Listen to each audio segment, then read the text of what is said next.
Hello UPSC friends. तो history optional mains की ये जो सीरीज़ चल रही है, इसमें हम लोगों ने पिछले लेक्चर पे सिंधु सभ्यता के बारे में थोड़ा सा जाना था और उसकी उत्पत्ति के बारे में हम लोगों ने पढ़ा था। तो आज का जो हमारा टॉपिक है कि वो जो एक उत्पत्ति जिसको ज़्यादा मान्यता दी जाती है क्रमिक सिद्धांत को, कि जो अपनी हड़प्पा सभ्यता है वो बाहरी संस्कृतियों का परिणाम नहीं बल्कि स्थानीय संस्कृति जो हड़प्पा के पहले छोटी छोटी संस्कृतियाँ थी उन्हीं से मिलकर क्रमिक विकास के थ्रू इसका हड़प्पा सभ्यता विकसित हुई थी। तो उसको तो हम लोगों ने देख लिया था, इसके नोट्स भी। क्रमिक उद्भव का सिद्धांत क्या था ये हम लोगों ने देख लिया था। आज हम लोग देखेंगे क्रमिक सिद्धांत की अवधारणा की आलोचना। इसकी कई विद्वानों ने आलोचना की है, तो इसके बारे में देखते हैं। ग्रामीण संस्कृति से हड़प्पा सभ्यता के क्रमिक उद्भव के संदर्भ में आज भी एक प्रकार का धुंधलापन हुआ है। जैसे कई ऐसे विकसित हड़प्पाई स्थल हैं जहाँ से प्राक हड़प्पाई चरण प्राप्त नहीं होता है। उदाहरण के लिए लोथल, देसलपुर, चौंदड़ो, रोपड़, मीताथल एवं आलमगीर जैसे विकसित हड़प्पाई स्थलों के नीचे कोई प्राक हड़प्पाई आधार नहीं मिलता है।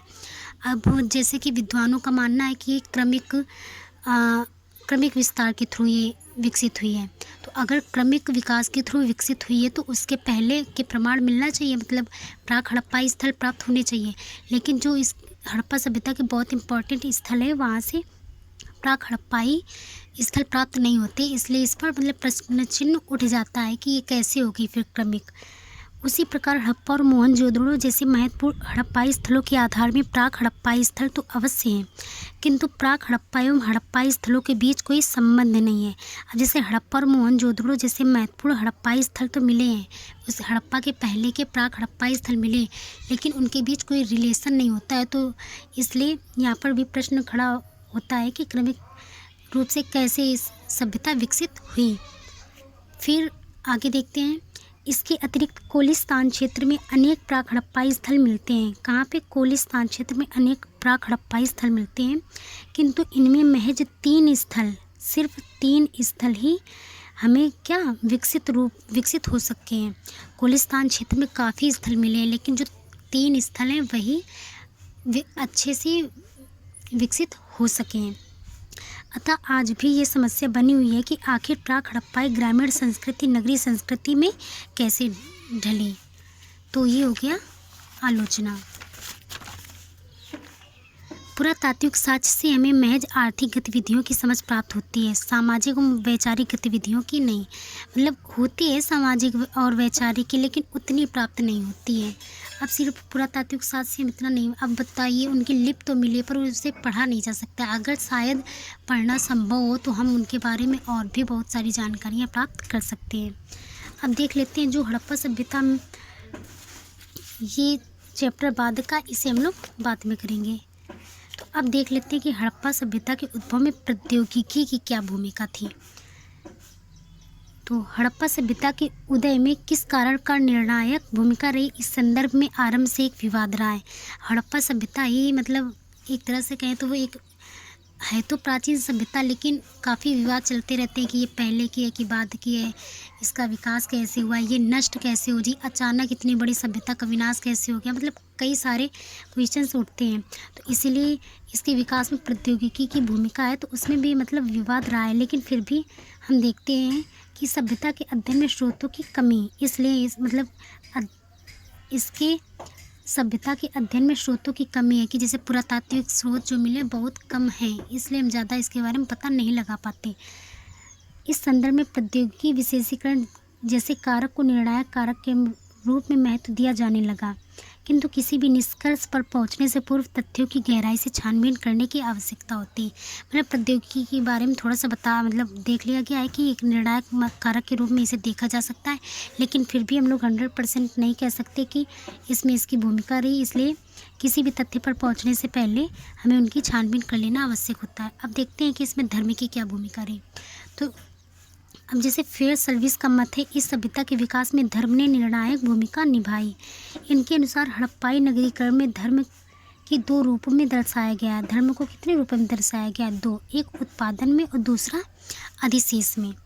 इनके अनुसार कालीबंगा को कालीबंगा का नाम क्यों पड़ा पता है यहाँ पर? क्योंकि काली चूड़ियाँ प्राप्त, सबसे ज़्यादा काली चूड़ियाँ मिलती है, इसलिए इसका नाम कालीबंगा है। इनके अनुसार कालीबंगा तथा लोथल से प्राप्त हवन कुंड का साक्ष्य यज्ञ की पद्धति की ओर संकेत करता है। लोथल और कालीबंगा से यज्ञ के हवन मतलब यज्ञ के वो कुंड मिले हैं, तो यहाँ से क्या संकेत मिलता है कि यहाँ पे यज्ञ वगैरह होता रहा होगा, तथा यज्ञ में पशुओं की आहुति उत्पादन की आकांक्षा को दर्शाती है। और यज्ञ में पशुओं की बलि भी दी जाती थी, जैसे मतलब उसमें हड्डियाँ वगैरह मिली हैं, तो ऐसा अनुमान लगाया जाता है कि इसमें यज्ञ जब किया जाता होगा तो बलि दी जाती होगी। और तो बलि क्यों दी जाती होगी? ताकि मतलब भगवान को प्रसन्न कर सके, ईश्वर को प्रसन्न कर सके और वो खूब सारा उत्पादन कराएं, तो इसलिए भी। उसी प्रकार मात्र देवी तथा उत्पादक शक्तियों की पूजा भी उत्पादन वृद्धि की ओर संकेत करती है। जैसे हड़प्पा सभ्यता से मतलब एक मुहर मिली, उसमें एक देवी बनी है, उनके पेट से पेड़ का पौधा उगते हुए दिखाया गया है। तो ये अनुमान लगाया जाता है कि उत्पादक शक्तियों की पूजा इसलिए की जाती थी ताकि उत्पादन की वृद्धि हो सके। फेयर सर्विस के विचार के अनुसार धर्म ने न केवल उत्पादन में अपितु शेष संग्रह में भी अहम भूमिका निभाई है। अब देखो धर्म ने कैसे भूमिका निभाई, अब ये समझ लेते हैं। अब धर्म में जैसे यज्ञ किया भगवान जी को खुश करने के लिए कि वो हमें खूब सारा मतलब फसल वगैरह दें, तो जब फसल खूब सारी होगी तो मतलब अच्छा खा पी सकेंगे, फिर उससे धीरे धीरे जनसंख्या बढ़ेगी, फिर जब जनसंख्या बढ़ेगी खूब सारे फिर और भी ज़्यादा लोग कृषि करेंगे, जब और ज़्यादा लोग कृषि करेंगे तो अब जो जैसे माना जितना यूज़ करना है उतना यूज़ कर लिया, अब जो बच रहा है जैसे यहाँ पे लिखा है शेष संग्रह, अधिशेष को कहते हैं जो यूज़ करने के बाद बचा हुआ उपज, तो उसको मतलब कहीं पर स्टोर कर सकते हैं, तो उसको स्टोर किया। फिर उनको आयात जैसे मेसोपोटामिया से इनका आयात निर्यात होता था, तो वहाँ पर ये अपना धन वगैरह ये सब बेच भी सकते थे, तो इसके थ्रू और पैसे वैसे आ जाते थे। तो मतलब इसी के इर्द गिर्द ये समझने का प्रयास करते हैं। हवन कुंड एवं मोहनजोदड़ो से प्राप्त दाढ़ी वाले साधु की मूर्ति एक पुरोहित वर्ग की उपस्थिति को दर्शाती है। अब हवन कुंड एवं मोहनजोदड़ो से एक मूर्ति मिली है, तो वो मतलब शॉल डाले हुए हैं अपने कंधे तक, तो ऐसा लगता है वो पुरोहित वर्ग की मतलब कोई मूर्ति है, तो ये दर्शाती है कि यहाँ पर पुरोहित वर्ग रहा होगा। एक स्थल पर अधिशेष की संग्रह करने में पुरोहित वर्ग का बड़ा योगदान रहा। इस प्रकार उत्पादन एवं संग्रह दोनों को प्रोत्साहन देकर धर्म ने हड़प्पाई नगरीकरण का आधार निर्मित कर दिया। अब देखते हैं इसमें वाणिज्य और व्यापार की क्या भूमिका थी। तो नगरीकरण के विकास में वाणिज्य व्यापार की अहम भूमिका होती है। वस्तुतः नगरीय संरचना की आवश्यकता को पूरा करने के लिए अनाज और कच्चे मालों की ज़रूरत होती है। अब जैसे शहर में लोग रहते हैं तो शहर में तो कृषि होती नहीं है, तो शहर के लोगों को अनाज की आवश्यकता होती है, तो वो क्या करते हैं गाँव से खरीदते हैं, है कि नहीं। तो इसी वही यहाँ पे मतलब समझाने की कोशिश की गई है कि नगरीय संरचना की आवश्यकता को पूरा करने के लिए अनाज और कच्चे मालों की ज़रूरत होती है, अतः उनके लिए पश्चिम एशिया और मध्य एशिया के क्षेत्र से कच्चे मालों का आयात किया जाता था। कहाँ से? पश्चिम एशिया और मध्य एशिया से। वाणिज्य व्यापार की पुष्टि निम्नलिखित कारकों के आधार पर की जाती है। अब जैसे यहाँ पर 2-4 पॉइंट हैं। पहला, विभिन्न हड़प्पाई स्थलों से मानक माप और तौल तथा लिपि का प्रमाण प्राप्त होता है। क्या? तो माप तौल इन सब के प्रमाण प्राप्त होते हैं। दूसरा, हड़प्पाई मुहरों का फारस की खाड़ी तथा पश्चिम एशिया के क्षेत्रों से प्राप्त होना। जो हड़प्पा की मुहरें हैं वो फारस की खाड़ी से मिली है, तो इसका मतलब है कि वहाँ पर व्यापार होता था। हम लोग मतलब हड़प्पा और मोहनजोदड़ो के बीच फारस की खाड़ी, पश्चिम एशिया, इन सभी क्षेत्रों में हड़प्पा सभ्यता का मतलब व्यापार होता था। अंत में मेसोपोटामिया में अक्कार के शासक खरगोन के द्वारा यह स्वीकार किया गया कि दिलमन जो आज आधुनिक नाम बहमन है, माकन जो बलूचिस्तान के नाम से जाना जाता है, तथा मेलहुआ हड़प्पा सभ्यता के व्यापारी यहाँ लंगर डालने आते थे। मेसोपोटामिया में अक्कार के शासक हैं, उन्होंने ये मतलब एक्सेप्ट किया है कि बलूचिस्तान, हड़प्पा और बहमन के जो व्यापारी आते थे वहाँ ये लंगर डालते थे। अब वाणिज्य व्यापार को उत्प्रेरित करने वाले कारक क्या हैं? तो अब इनको कुछ पॉइंट में हमने लिखा, जैसे नौ परिवहन की कला का विकसित होना, नगरीय जनसंख्या के लिए अनाजों की आवश्यकता। अब नगर बताया कि जैसे शहरों में अनाज की आवश्यकता है, तो बिना गाँव में जाए या बिना कहीं से बाहर से फसल मंगाए बिना वो लोग कैसे जी सकते। इसलिए मतलब अनाजों की आवश्यकता हुई और इन्होंने मतलब वाणिज्य व्यापार करने को सोचा। हड़प्पाई शिल्पियों के लिए कच्चे मालों की ज़रूरत। अब हड़प्पाई शिल्पी थे, इनको कच्चे माल की ज़रूरत थी। धनी वर्ग के लोगों के लिए विलासिता संबंधी सामग्रियों की आवश्यकता को पूरा करना। अब जैसे शहर में लोग रहते हैं, उन्हें अच्छी चीज़ विलासिता की संबंधित चीज़ें चाहिए, तो उनकी आवश्यकताओं को पूरा करने के लिए भी ये वाणिज्य व्यापार करना पड़ता था। जैसे जो चीज़ें अपने भारत में नहीं मिलती थी, ये लोग मेसोपोटामिया, पश्चिम एशिया, फारस की खाड़ी, इन सभी जगह से लोग आयात करते थे। हड़प्पावासी ग्रहों एवं नक्षत्रों का ज्ञान प्राप्त कर लेने के कारण सामुद्रिक गतिविधियां भी उनके लिए आसान हो गई थी। अब ग्रह नक्षत्रों का ज्ञान हड़प्पावासियों को हो गया था, तो ये लोग मतलब समुद्र की गतिविधियां जान जाते थे कि इसके थ्रू कैसे मतलब हम नाव चलानी है, किस ओर समुद्री हवाएं चल रही हैं, तो इससे वाणिज्य व्यापार और आसान हो गया। अब वाणिज्य व्यापार के प्रमुख रूप देख लेते किस तरह के थे। तो प्रथम था ग्रामीण एवं नगरीय क्षेत्र के बीच व्यापार। ग्रामीण और नगरीय क्षेत्र के बीच व्यापार होता था। दूसरा था भारतीय उपमहाद्वीप के अंतर्गत विभिन्न क्षेत्रों के साथ व्यापार। इसको हम कल अगेन मैप के साथ डिस्कस करेंगे तो ज़्यादा सुन में आएगा। आज आप लोग इसको नोट कर लीजिए, कल हम इसको और अच्छे से मतलब एक्सप्लेन कर देंगे।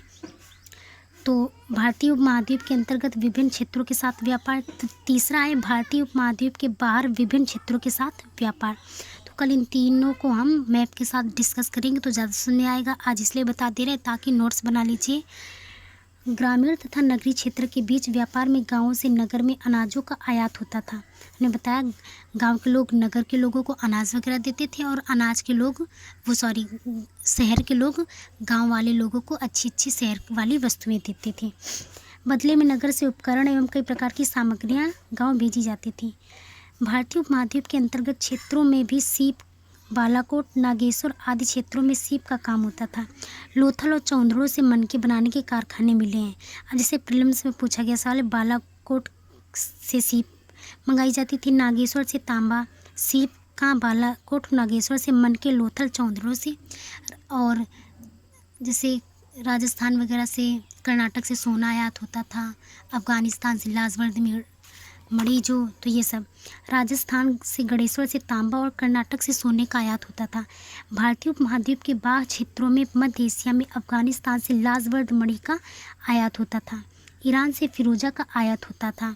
हड़प्पा सभ्यता के अंतर्गत बलूचिस्तान के क्षेत्र का स्थल मार्ग के माध्यम से अफगानिस्तान एवं मध्य एशिया के क्षेत्रों से व्यापारिक संपर्क होने के प्रमाण मिलते हैं। ये हमने पहले ही डिस्कस कर दिया है कि बलूचिस्तान से स्थल मार्ग से भी व्यापार होता था और जल मार्ग से भी व्यापार होता था। इसको हम कल मैप में डिस्कस करेंगे। ये सभ्यता एक विस्तृत व्यापारिक जाल से जुड़ी हुई थी। फिर ये सामुद्रिक मार्ग से फारस की खाड़ी तथा पश्चिम एशिया से जुड़ गई। हड़प्पा सभ्यता की सफलता का सबसे महत्वपूर्ण कारण था तैयार माल की बहुलता। हड़प्पाई लोगों ने एक ऐसी व्यापारिक संरचना कायम की थी जिससे हड़प्पाई लोग मुख्यतः तैयार माल के निर्यातक बने रहे। ये हमारा निष्कर्ष के रूप में हो जाएगा। व्यापार स्थल और जल मार्गों से होता था। स्थल मार्गों की तुलना में जल मार्ग ज़्यादा महत्वपूर्ण थे। जल मार्ग के रूप में घग्गर आखरा नदी का प्रयोग ज़्यादा किया जाता था। फिर गुजरात एवं बलूचिस्तान के जो बंदरगाह सामुद्रिक व्यापारी की ओर संकेत कर रहे थे, नगरीकरण के उद्भव एवं कर रहे थे। अब कल हम लोग जो चैप्टर देखेंगे वो देखेंगे नगरीकरण के उद्भव एवं पतन में मेसोपोटामियाई व्यापार की क्या भूमिका थी। और फिर हम अपना अगला टॉपिक पढ़ेंगे मुद्रा एवं मुद्रांकन का हड़प्पाई सभ्यता को समझने में महत्व, इसकी स्थापत्य कला, इसकी नगर आयोजना कैसी थी, हड़प्पाई धर्म क्या था। तो मतलब अब इसमें कई सारे चैप्टर हैं, उनको हम ख़त्म करेंगे। तो पहले ही ये जो यहाँ तक आप लोग नोट कर लीजिए, सिर्फ यहाँ तक नोट करने के बाद आप लोग एक या तो खुद मैप ले आइए, एक या दो, एक इंडिया का हो, एक विश्व का हो। तो हम ये जो व्यापार कैसे मतलब इनका जाल बिछा हुआ है, कैसे एक जाल से जुड़ी हुई है, और जो ये इम्पॉर्टेंट ये व्यापार है, इनको मैप में कल बताएंगे आप लोगों को, कल या नेक्स्ट वीडियो में। तो अगर वीडियो अच्छा लगा हो तो प्लीज़ वीडियो को एक लाइक कर देना और कमेंट्स प्लीज़ कर देना। मतलब वीडियो देख तो सब लोग लेते हैं, लाइक करने में क्या जाता है आप लोगों का। और अगर कोई डाउट हो तो कमेंट्स बॉक्स में मैसेज कीजिए। Thanks for watching.